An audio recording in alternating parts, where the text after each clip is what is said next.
என் ஆத்துமாவே நன்றி சொல்லு முழு உள்ளத்தோடு. கர்த்தர் செய்த நன்மைகளை ஒரு நாளும் மறவாதே. கர்த்தர் செய்த நன்மைகளை ஒரு நாளும் மறவாதே. என் ஆத்துமாவே நன்றி சொல்லு உள்ளத்தோடு.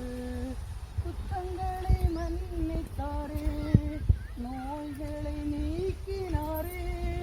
குற்றங்களை மன்னித்தாரே, நோய்களை நீக்கினாரே.